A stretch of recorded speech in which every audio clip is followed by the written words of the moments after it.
Hi, my name is Dr. Stephanie Saucier. I'm a cardiologist, and my team sent me a couple of videos on heart transplants. So I'm going to take a look at them, and I'm going to react, and hopefully give you guys some feedback on these videos.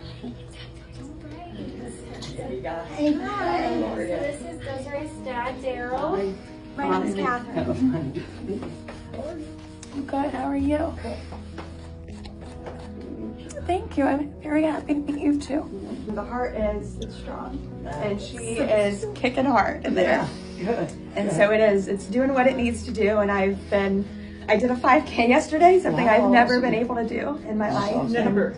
Yeah. I have a job. I'm back in school. Good. It's things that nothing would have been able to happen without that gift. I'm always living for myself, but now I'm also living someone else's life out. Oh, I just love that. I mean, that is the most special gift that anyone can give. She's able to run a 5K and work and go back to school and live a life, and that she's not just living her life for her, but she's also living her life for her donor. There's a lot of people out there with heart failure and who need heart transplants, and there aren't a ton of donors. Unfortunately, you need someone who is younger, healthy, doesn't have heart disease already in order to transplant that into someone else and give them an opportunity to live a long life. I'm an organ donor, and I hope that many of you out there, organ donors, you have an opportunity to give someone a second chance at life and really make a difference in someone else's world. But Dr. Stephanie, if I am an organ donor, won't the doctors see that and just let me go so someone else can have my organs? So let me first address the misconception, the very wrong misconception that when someone becomes an organ donor,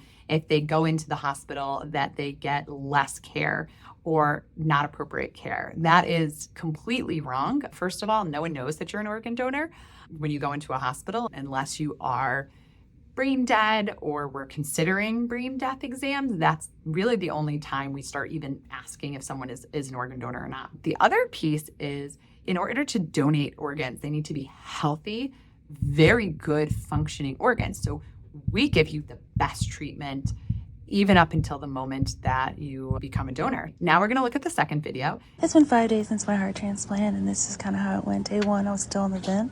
Day 2, I was in a lot of pain, didn't really get out of bed. By day 3, they sat me up in the bed, and you can tell by my face I was really uncomfortable and having a lot of pain, but I did it. And then by day 4, miraculously, I was walking on my own. Obviously with assistance, but still, I was walking on my own. And pretty much the same pace I was before transplant, so I have a lot of high hopes for my recovery. And then today I was day 5, and I did some more walking, not videoed, and then here I am doing some arm exercises. I had some musical therapy, and I even sat up all day in my chair and had all my meals. It was great. That's so exciting. Congratulations. She's doing an amazing job, and it just goes to show you how incredible the body is, right? So you get a new heart, and by day 4 or 5, you're walking around and really starting the journey towards a happier, healthier, longer life. When I'm working with a patient who is acutely after a heart transplant, we're looking at their hemodynamics, meaning their blood pressure. We're looking at their kidney function, their liver function. We want to make sure that they're perfusing every organ in their body. We're also looking at the function of the heart and make sure that it's responding well.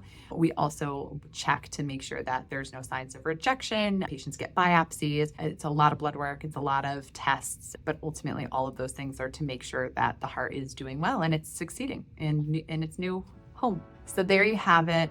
I think heart transplants are one of the most amazing things that anyone can be a part of and witness and also treat, and so excited for these patients, and also just really energized by information and teaching about heart transplants. So if you liked this and you want to learn more, please subscribe to my channel.